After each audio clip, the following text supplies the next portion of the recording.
Hello guys, welcome to Unicorn Princess Tarot. So ito yung reading natin for Water Sign, Cancer, Scorpio, Pisces. Take only what resonates. Bali hindi ito magre-resonate sa lahat.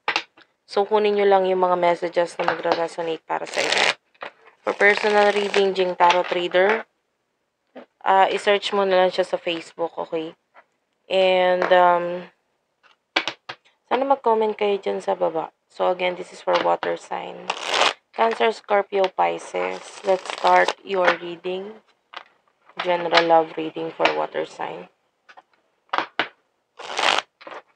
One last shuffle. Simulan na natin.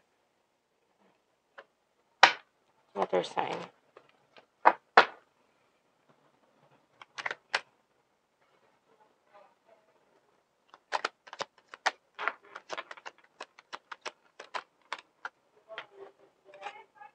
Seven of Wands is here. The Death card. Okay. By the way, kung may mga maririnig kang ingay sa background ko, medyo hindi ko yun pagpasensya nyo na lang dahil hindi ko ho yun makokontrol. Okay? Maingay po talaga sa background ko.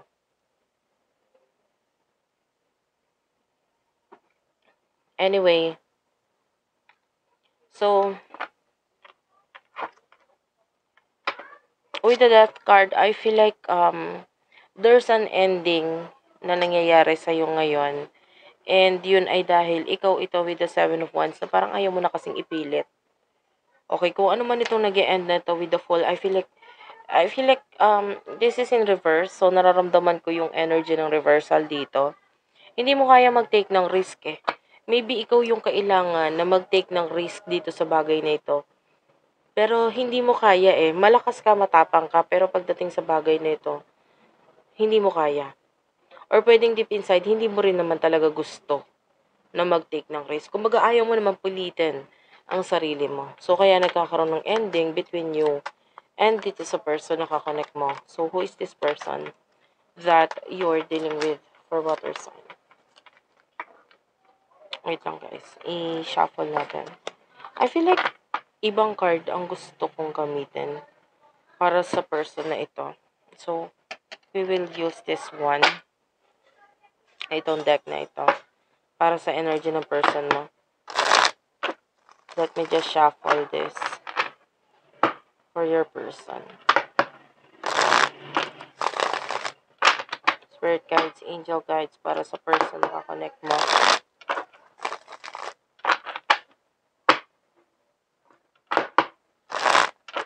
Para sa person na connect mo. Para sa connect ni water sign. You do over the Ten of Swords. Wait lang guys. Okay, I'm back. So what's with the Ten of Swords? Nine of Wands. Okay, so marami siyang problema. Or maraming challenges sa connection ninyong dalawa na parang, For some of you, there's a third-party situation with the Three of Swords na involved dito sa connection na ito na maybe yun yung pinaka-main problem. And then ikaw, nakikita mo na agad doon na parang, hindi ko to gusto eh. Ayoko ng ganito. So, this is you na parang, you're giving up sa situation ninyo dahil hindi mo gusto yung ganong sitwasyon. 'Di ba? You're thinking about the future. And pagdating dun sa part na yon, masyado kang advanced thinking. Dahil reality check, no? With the Ten of Swords, mahirap talagang ipilit yung connection ninyo eh. Kung ipipilit na ito na meron pang isang person na involved dito. Kumbaga, oo, mahal kita, gusto kita, pwedeng, for what I can see here, there's this guidance, no? So, pwedeng, ginaguide ka rin papunta dito sa person na ito or may special connection sa inyong dalawa. Pero reality check, ang hirap. 'Di ba? Pwedeng kaya mo siyang tanggapin sa sitwasyon niya, pero paano naman yung isa? Paano naman yung magiging kumbaga there's still this connection na parang ikaw ang lalabas ditong masama. Ikaw ang lalabas sa third party or whatever, no? So, pwedeng may connection siya sa isa na parang, nag-work out because maybe, no, hindi na, I mean, may unfinished business. Yan. Kung may children yung iba. So, yun. Ang hirap, di ba? Ikaw yung lalabas na masama. So, ano yung nasa isip at emotions mo towards this person?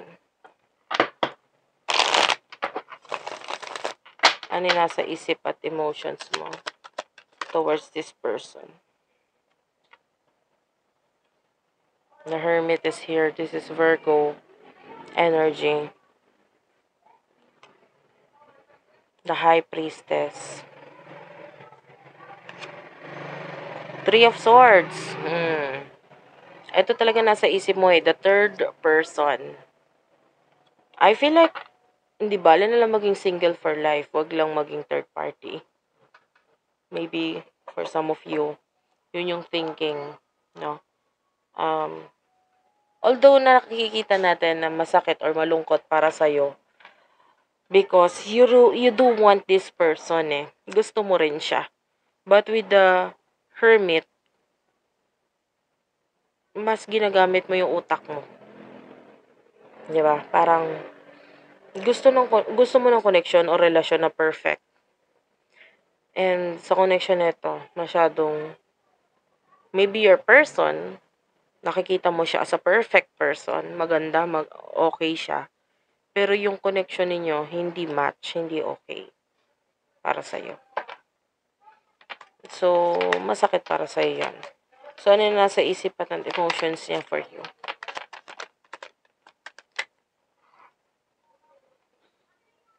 This person is daydreaming.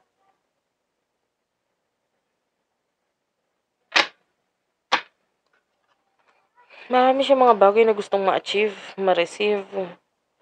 Nine of Swords is here. So, gusto niya ma-achieve ng mabilisan yun.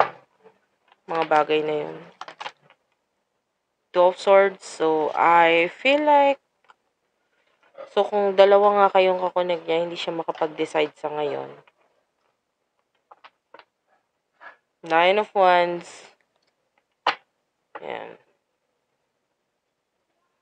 I'm feeling like itong person na ito is, kung na-challenge ka dun sa connection ninyo, na-challenge din siya. No? Kasi pwedeng pinipilit niya yung connection niya dun sa person na yon na parang pinipilit niyang ayusin. Pero there are times talaga na magulo. There are times talaga na nakikita niya yung mga mali, yung hirap ng connection niya dun sa person na yun. I feel like may mga problema silang pinagdadaanan tapos parang siya lang yung nag-aayos or nag-aasikaso. So, yung person niya hindi masyadong nakikipag-cooperate sa kanya. What will happen in the near future for the both of you? Hindi masyadong nakikipag-cooperate. Hindi masyadong nakikipagtulungan yung person na kakonect niya sa kanya. Temperance is here. Page of Cups. In the future. You do over the Page of Swords.